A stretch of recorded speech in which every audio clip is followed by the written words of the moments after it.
অসাধারণ বেবি ডলের সমাহার দেখতে পাচ্ছি। গুড্ডুমণিদের জন্য যমুনা ফিউচার পার্কে অসাধারণ কিছু বেবি ডল নিয়ে এলো। আপনারা আপনাদের বেবি যারা আছে তারা চাইলে বেবির ডলগুলো নিতে পারেন। খুব সুন্দর।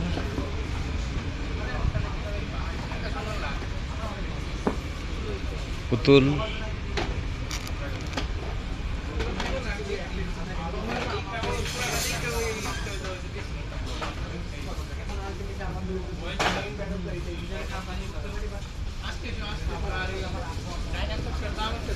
সুন্দর সুন্দর ব্যাগ আছে এখানে।